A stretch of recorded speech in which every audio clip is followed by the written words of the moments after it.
जब इंसान इमोशनल होता है ना, तो वह गिरा हुआ इंसान भी जिंदगी में बहुत कुछ कर जाता है, क्योंकि उसके पास एक ही इमोशन होता है। यह कहानी एक फैमिली की है। एक फैमिली में 4 लोग हुआ करते थे, माँ बाप भाई बहन। पिताजी प्रोफेसर थे और दोनों बच्चे ग्रेजुएशन की लास्ट ईयर में प्रिपरेशन कर रहे थे। एक दिन प्रोफेसर जी एक चाय की दुकान पे बैठे होते हैं और उनके बगल एक चाचा जी बैठे होते हैं। थोड़ी देर बाद एक रोड से गाड़ी निकलती है और गाड़ी पे एक लड़की बैठी हुई होती है। चाचा जी उस गाड़ी को देखते हैं और प्रोफेसर जी से पूछते हैं, प्रोफेसर जी शायद आपका लड़का जा रहा है। तो प्रोफेसर जी देखते हैं और मुस्कुराते हुए बोलते हैं, हाँ मेरा ही बच्चा है। तो चाचा जी थोड़ी देर बाद बोलते हैं, शायद आपका बच्चा बड़ा हो गया है। तो प्रोफेसर जी फिर से हंसते हैं और बोलते हैं, क्या ही कर सकते हैं। लेकिन थोड़ी देर बाद वहां से एक गाड़ी और निकलती है और उस पे एक लड़की बैठी हुई होती है और एक लड़का गाड़ी चला रहा होता है। तो चाचा जी फिर देखते हैं और चाचा जी पूछते हैं कि प्रोफेसर जी शायद आपकी लड़की जा रही है। तो प्रोफेसर जी देखते हैं और देखते ही बोलते हैं, हाँ मेरी लड़की है। तो चाचा जी फिर बोलते हैं कि शायद आपकी लड़की भी बड़ी हो गई है। इसी बात को सुनते हुए प्रोफेसर जी को बहुत तेजी से गुस्सा आता है और चप्पल पहन के सीधा वो घर पहुंचते हैं। बिना कुछ सोचे समझे अपने लड़की को जाके चिल्लाने लगते हैं, डांटने लगते हैं। इतना डांटते हैं वो जाके अपने आप को एक रूम में बंद कर लेती है और रोने लगती है। रात भर खाना नहीं खाती। दूसरी सुबह होती है और उसकी मम्मी उसके लिए खाना लेके जाती हैं, खाना रखती हैं और वो गले लगा के रोने लगती है।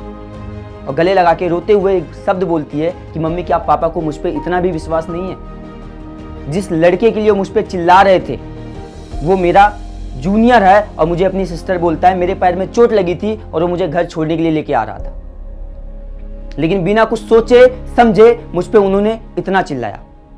फिर खाना नहीं खाती और तीसरी सुबह होती है। तीसरी सुबह एक आवाज आती है नीचे से कि उसका छोटा वाला भाई दिल्ली प्रिपरेशन करने जा रहा है यूपीएससी के लिए।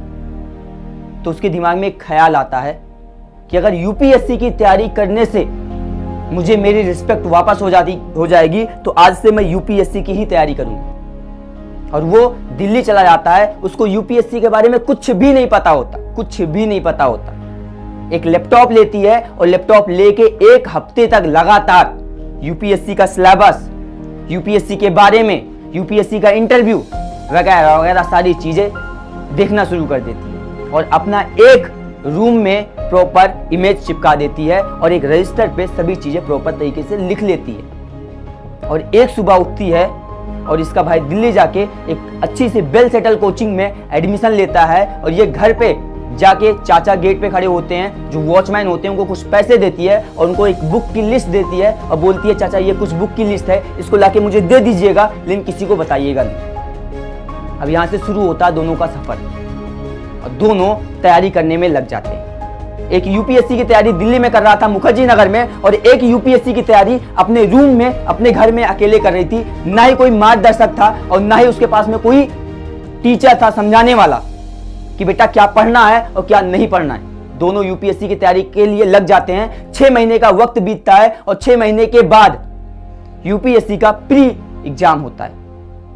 दोनों यूपीएससी का प्री एग्जाम देते हैं और खुदा ना खास्ता दोनों का एग्जाम निकल जाता है। तो वहां से दिल्ली से कॉल आती है, पापा मेरा यूपीएससी का प्री निकल गया। उसके पिताजी उसी चाय की दुकान पे बैठे होते हैं और पूरा ढिंडोरा पीटते हैं, मेरा बच्चा पहले ही अटेम्प्ट में यूपीएससी का प्री एग्जाम निकालता है। खुश हो जाते हैं, पूरा परिवार खुश हो जाता है, रिश्तेदार खुश हो जाते हैं, उसके दोस्त यार दोस्त सब हर कोई खुश हो जाता है। लेकिन ये किसी को नहीं बताती, पापा मेरा भी यूपीएससी का प्री निकल चुका है और अपने आप को बंद किए हुए रूम में 6 महीने हो चुके होते हैं। और फिर अब दोनों तैयारी करते हैं मेंस की। दोनों मेंस के लिए तैयारी करने के लिए लग जाते हैं और फिर से ये चाचा के पास जाती है, कुछ बुक की लिस्ट देती है और बोलती है, चाचा ये कुछ बुक है लेके आ जाइएगा, बट किसी को बताइएगा नहीं। और दोनों यूपीएससी के मेंस की तैयारी में लग जाते हैं और कुछ वक्त बाद मेंस होने वाला होता है और दोनों एक साथ मेंस का पेपर देते हैं। दोनों एक साथ मेंस का पेपर देते हैं और एक का रुक जाता है, एक का निकल जाता है। मुखर्जी नगर से कॉल आती है, पापा मेरा मेंस रुक गया, लेकिन इसका मेंस निकल जाता है। ये किसी से नहीं बताती। उसके पिताजी बोलते हैं कि बेटा कोई बात नहीं, किसी का प्री पहले अटेम्प्ट में निकल जाना ही बहुत बड़ी बात होती है। अगले अटेम्प्ट में पूरा मेहनत करो, हम तुम्हारे साथ। लेकिन ये किसी को नहीं बताती कि पापा मेरा भी मेंस निकल गया। अब इसके जिंदगी में वो पल आने वाला था जो सब कुछ निर्धारित करता कि क्या ये आईएएस बनेगी या नहीं बनेगी। इसके जिंदगी में 3 महीने के बाद वो पल आता है जिंदगी में जब इसको इंटरव्यू देने जाना होता है और ये अपने दोस्त को कॉल करके सारी कहानी बताती है, पूरी कहानी बताती है और इसकी दोस्त बोलती है तू परेशान मत हो, तेरा हो जाएगा। ये उसकी जिंदगी में वो दिन भी आता है जब इसको इंटरव्यू के लिए जाना होता है और नीचे जाती है अपनी मम्मी से बोलती है मम्मी मेरे एक दोस्त का बर्थडे पार्टी है, मुझे उसमें जाना है। उसकी मम्मी उसको इसलिए नहीं रोकती क्योंकि 1 साल हो चुके होते हैं, पूरे के पूरे 1 साल हो चुके होते हैं एक रूम में बंद किए हुए। उसकी मम्मी सोचती है कि अगर बाहर जाएगी तो शायद इसका दिमाग सही हो जाएगा। उसको कुछ पैसा देती हैं और पैसा देके उसको भेज देती हैं और वो अपने दोस्त के साथ जाकर बर्थडे पार्टी नहीं इंटरव्यू देके आती है और इंटरव्यू के बाद वापस घर पर आती है। आज इसके जिंदगी में वो दिन भी आने वाला होता है जब रिजल्ट आने वाला था और सुबह के 10 बज रहे थे। सुबह के 10 बज रहे थे, वो अपनी दोस्त को कॉल करती है और बोलती है यार पता नहीं मेरा निकलेगा कि नहीं निकलेगा। बोली तू परेशान मत हो, तेरा निकल जाएगा। 10 बजे रिजल्ट आउट होता है। 10 बजे रिजल्ट आउट होता है। डरते डरते डरते डरते वो अपना रिजल्ट देखना शुरू करती है। 40 नंबर तक उसका रिजल्ट नहीं आता। 40 नंबर तक उसका रिजल्ट नहीं आता। फिर से कॉल करती है यार मेरा नहीं निकलेगा। बोली तू परेशान मत हो, फिर से देखते देखते देखते देखते 55 नंबर पर 55 नंबर पर उसका नंबर आ जाता है। 55 नंबर पर नंबर आ जाता है। वो कॉल करके बताती है मेरा रिजल्ट निकल गया और फेसबुक पे एक पोस्ट करती है कि यार पापा आई कैन डू इट, मैंने कर डाला। मैं IAS UPSC का मैंने एग्जाम क्वालिफाई कर लिया। उसका भाई दिल्ली से एग्जाम को उस पोस्ट को देखता है और कॉल करता है अपने पापा के पास, पापा दीदी ने UPSC का एग्जाम क्वालिफाई कर दिया। बोले तू बावला हो गया है, तू पागल हो गया है। बोले हाँ दीदी ने UPSC का एग्जाम क्वालिफाई कर दिया क्योंकि फेसबुक पे अभी उन्होंने पोस्ट किया हुआ है। और फेसबुक पे जाके देखते हैं वो चाचा की दुकान पे अभी भी बैठे थे।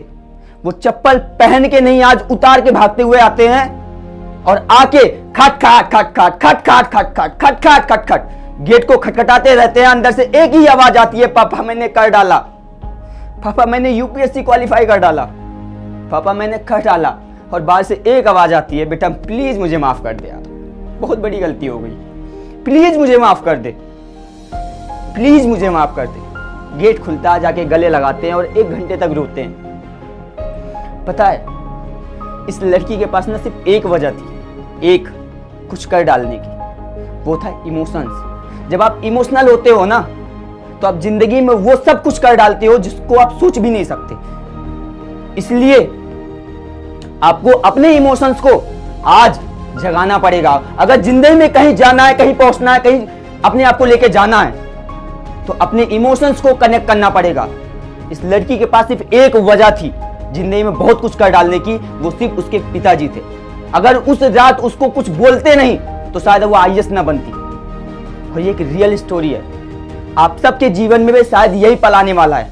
आप सबकी जिंदगी में शायद कोई ना कोई तो वजह है कुछ करने की, चाहे मम्मी की परेशानी, पिताजी की परेशानी, बहन की शादी, खुद की इज्जत या खुद की परेशानियों से लड़ना।